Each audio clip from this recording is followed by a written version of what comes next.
ప్రపంచంలోనే అతిపెద్ద సముద్రంలో మీరు తప్పిపోతే కనుచూపు మేర నీరు తప్ప మరొకటి కనిపించని చోట నెలల తరబడి ఒంటరిగా గడపాల్సొస్తే, తిండి నీరు లేక ఆకలి దప్పికలతో అలమటిస్తే, ఇక మరణం తథ్యమని జీవితం మీద ఆశలు వదిలేసుకోవాల్సిన పరిస్థితి ఏర్పడితే, ఇవన్నీ వింటుంటే వెన్నులో వణుకు పుడుతుంది. ఇదొక ఊహకందని ప్రళయంలా అనిపిస్తుంది కదూ. కానీ ఇదంతా నిజంగా జరిగిందంటే మీరు నమ్మగలరా?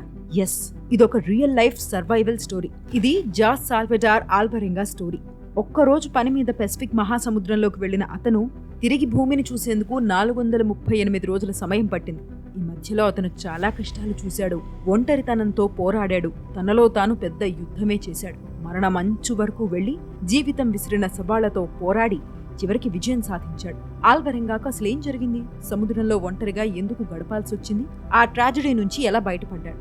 రెసిలియన్స్ కి, హోప్ కి చిహ్నంగా నిలిచిన ఈ ఇంక్రెడిబుల్ సర్వైవల్ స్టోరీ గురించి ఈ వీడియోలో నేను మీకు చెబుతాను. ఈ కంటెంట్ మీకు నచ్చితే ఈ వీడియోని వెంటనే లైక్ చేయండి, మన ఛానల్ని సబ్స్క్రైబ్ చేసుకోండి.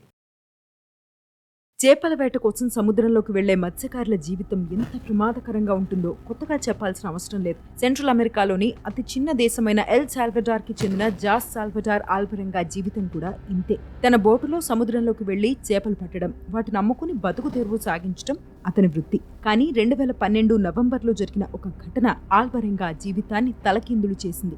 22 కార్డోబా అనే యువకుడితో కలిసి 2012 నవంబర్ 17న తన 25 అడుగుల బోట్లో కోస్టా అజుల్ నుంచి పెసిఫిక్ మహాసముద్రంలో చేపల వేటకు బయలుదేరాడు ఆల్వరెంగా. బోటులో ఫిషింగ్ ఎక్విప్మెంట్, తాగడానికి నీళ్లు, కత్తులు, ఒక mobile phone, GPS tracker, two way radio ఉన్నాయి.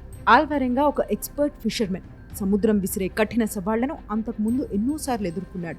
కానీ కార్డోబాకు ఈ పరిస్థితుల గురించి అసలు ఏమీ తెలియదు. ట్రిప్కి $50 ఇస్తారంటే ఆల్వరెంగాతో కలిసి బోటెక్కాడు.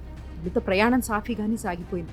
ఇద్దరి వలకు చేపలు బాగానే చిక్కాయి. కానీ ఆ మరుసటి రోజు పరిస్థితులు ఒక్కసారిగా మారిపోయాయి. అన్ప్రెడిక్టబుల్ పెసిఫిక్ మహాసముద్రంపై ప్రకృతి విరుచుకుపడింది. సూర్యుడు మేఘాల చాటుకు జారుకున్నాడు. మెరుపు వేగంతో తుఫాను దూసుకొచ్చి సముద్రాన్ని అల్లకల్లోలంగా మార్చేసింది. ఆల్వరెంగా, కార్డోబాలు తమ బోటు అంచులను గట్టిగా పట్టుకుని చేసేదేం లేక దేవుణ్ణి ప్రార్థిస్తూ చాలాసేపు అలాగే ఉండిపోయారు. కొన్ని గంటల తర్వాత అసలేం జరగనట్టు సముద్రం ప్రశాంతంగా మారిపోయింది. ఆల్వరెంగా వెంటనే బోటు మీద నిలబడి చుట్టుపక్కల చూసి షాక్ అయ్యాడు. కనుచూపు మేర భూమి లేదు, మనిషి జాడలేదు. తుఫాను కారణంగా బోటెటో కొట్టుకుపోయిందని గ్రహించాడు. వెంటనే తన జీపీఎస్ ట్రాకర్ కోసం వెతికాడు. కానీ అది కనిపించలేదు. తుఫాను ధాటికి బయటపడిపోయిన చాలా వస్తువుల్లో అది ఒకటి. తన దగ్గరున్న రేడియోని తీసుకున్న ఆల్వరెంగా తన బాస్ కి సిగ్నల్ ఇచ్చాడు. మోటార్ పాడైపోయిందని, జీపీఎస్ ట్రాకర్ పోయిందని, ఎక్కడున్నామో కూడా తెలియదని ఇన్ఫార్మ్ చేశాడు. ఆ మాటలు వింటున్న కార్డోబాకు గుండె జారిపోయింది. అటువైపు రేడియోలో మాట్లాడిన ఆల్వరెంగా బాస్ భయపడొద్దని, సాయం చేస్తానని చెప్పాడు. కానీ వారి మధ్య అదే చివరి సంభాషణ అవుతుందని అప్పుడు ఆ ముగ్గురు ఊహించలేదు. అప్పటికే బోట్ డ్యామేజ్ అయింది. బరువు తగ్గించకపోతే ఒకవైపు మునిగిపోతుందని ఆల్వరెంగాకు అర్థమైంది. వెంటనే బోట్లో ఉన్న 500 కేజీల ఫ్రెష్ ఫిష్ ని కింద పడేశాడు. కొంతసేపటికి ఆల్వరెంగా చేతిలో ఉన్న రేడియో కూడా డెడ్ అయింది. ప్రపంచంలోనే అతిపెద్ద సముద్రం మధ్యలో ఉన్నది ఆ ఇద్దరే. ఎటువైపు నుంచి ఏ షార్క్ వచ్చి మింగేస్తుందో అని క్షణం క్షణం భయం. ఉదయం మధ్యాహ్నం అయింది, మధ్యాహ్నం సాయంత్రమైంది, సాయంత్రం రాత్రి అయింది. రోజులు వారాలయ్యాయి. కానీ ఆ ఇద్దరి పరిస్థితి క్షణక్షణానికి బర్స్ట్ అవుతూ వచ్చింది. సముద్రపు నీరు తాగడం ఎంత ప్రమాదకరమో ఆల్వరెంగాకు తెలుసు. కానీ వారితో పాటు తెచ్చుకున్న నీరైపోయింది. తినడానికి తిండి లేని పరిస్థితి. ఇక్కడ చాలా కష్టంగా మారిన దుస్థితి. దాహంతో ప్రాణాలు పోతాయని, ప్రతిరోజు ఈ రోజు మరణం తథ్యమని అనుకునేవారు. సరిగ్గా ఆ సమయంలోనే ఒక రే ఆఫ్ హోప్ గా వర్షం పడేది.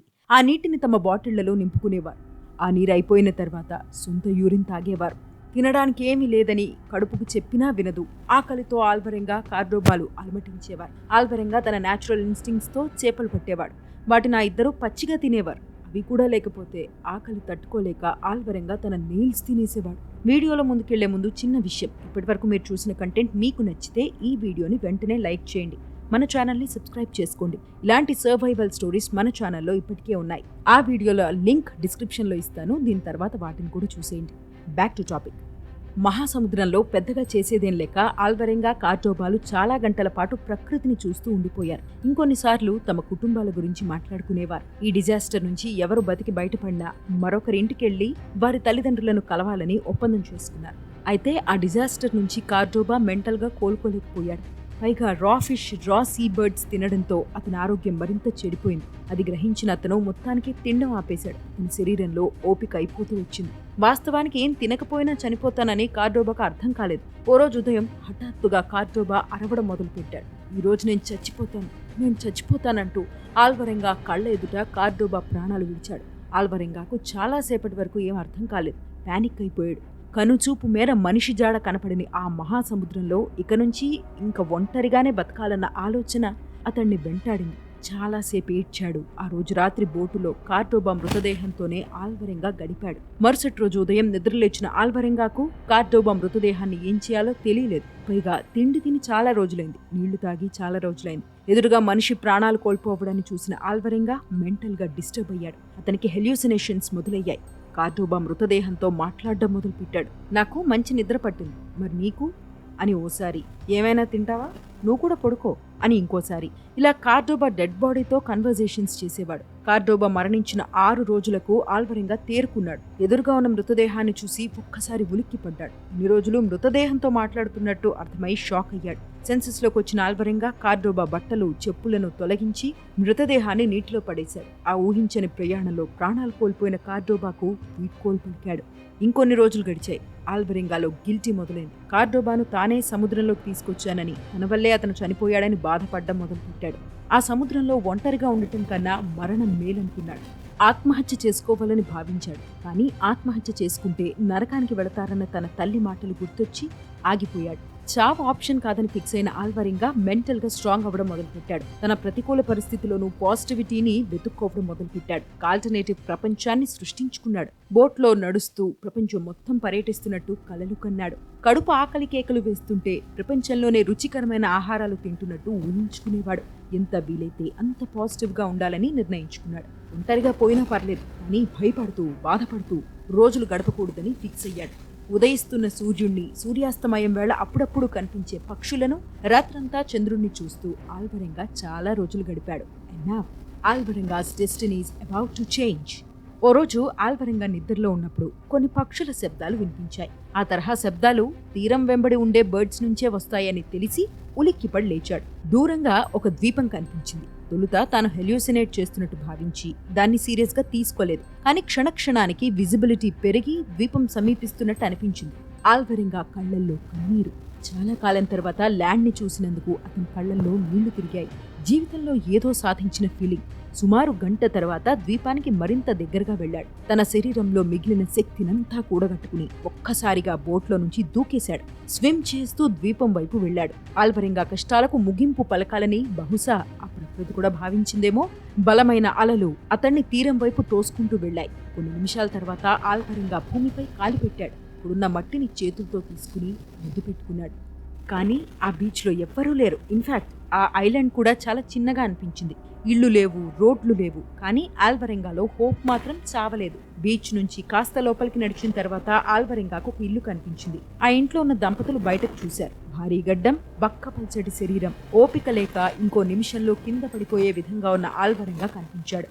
అతని వైపు దంపతులు పరుగులు తీశారు. అతన్ని తమ ఇంట్లోకి తీసుకెళ్లారు. తన పరిస్థితిని ఎక్స్ప్లెయిన్ చేసేందుకు ఆల్వరెంగాకు మాటలు రాలేదు. వారు అతనికి ఒక పేపర్, పెన్ను ఇచ్చారు. ఒక బోటు, సముద్రాన్ని చిన్నగా గీసి ఆల్వరెంగా కళ్ళు తిరిగి పడిపోయాడు. కొన్ని గంటల తర్వాత ఆల్వరెంగాకు మెలకు వచ్చింది. నేనెక్కడున్నాను, ఈరోజు డేట్ ఏంటి అని అడిగాడు. ఆ దంపతులు చెప్పిన మాటలు విన్న ఆల్వరెంగా షాక్ అయ్యాడు. తుఫాను కారణంగా సముద్రంలో తప్పిపోయిన 438 రోజులకు ఆల్వరెంగా మళ్లీ భూమి మీద కాలు పెట్టాడు. అంతేకాదు ఆల్వరెంగా తన ప్రయాణం మొదలుపెట్టిన చోటు నుంచి దాదాపు 7,000 మైళ్ల దూరం ప్రయాణించి ప్రపంచంలోనే అత్యంత రిమోట్ ప్లేసెస్ లో ఒకటైన republic of the martial islands లోని టైల్ ఇలెట్ అనే చిన్న ద్వీపానికి చేరుకున్నాడు. ఈ మార్షల్ ఐలాండ్స్ ఎబాన్ ఎటాల్లో భాగం.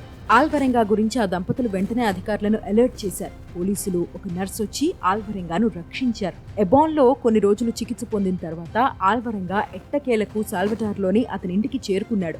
ఇక ఏడాది పాటు సముద్రంలో ఒంటరిగా గడిపి ఇంటికి తిరిగెళ్లిన ఆల్వరెంగా స్టోరీ ఇన్స్టెంట్ గా వైరల్ అయింది. మరణించాడనుకున్న వ్యక్తి తిరిగి రావడంతో ఆల్వరెంగా ఇంట్లో సంబరాలు చేసుకున్నారు. ప్రజలు అతన్ని చూసేందుకు తరలి వెళ్లారు. స్థానిక మీడియాలో ఆల్వరెంగా స్టోరీ పబ్లిష్ అయింది. అది సోషల్ మీడియాకు పాకింది. చూస్తూనే ఆల్వరెంగా ఒక సెలబ్రిటీ అయిపోయాడు. ఇదంతా కాయిన్కు ఒకవైపు మాత్రమే. నెలలు గడిచినా ఆల్వరెంగా మాత్రం చాలా కాలం పాటు షాక్లోనే ఉండిపోయాడు. నీటిని చూస్తే వణికిపోయేవాడు. ఆ ఘటన నుంచి పూర్తిగా కోలుకోవడానికి సమయం పట్టింది.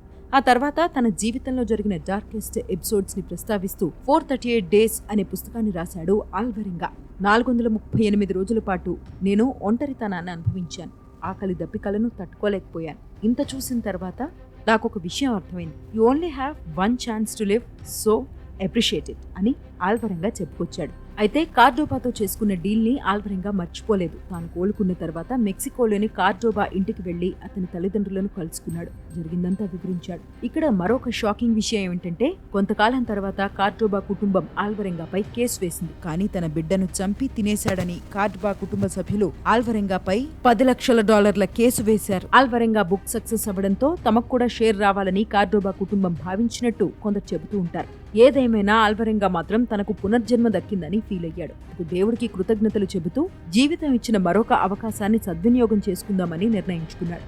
సో ఇది ఫ్రెండ్స్ ఇవాల్టి వీడియో. సముద్రంలో 438 రోజులు నరకం చూసిన సాల్వటార్ ఆల్వరెంగా కథ మీద చేసిన ఈ కంటెంట్ మీకు నచ్చితే ఈ వీడియోని వెంటనే లైక్ చేయండి. మీ ఫ్రెండ్స్ అండ్ ఫ్యామిలీతో షేర్ చేయండి. మన ఛానల్ని సబ్స్క్రైబ్ చేసుకోండి. అండ్ ఈ కంటెంట్ ఎలా ఉందో కామెంట్ చేయండి. More survival stories coming up. Stay tuned.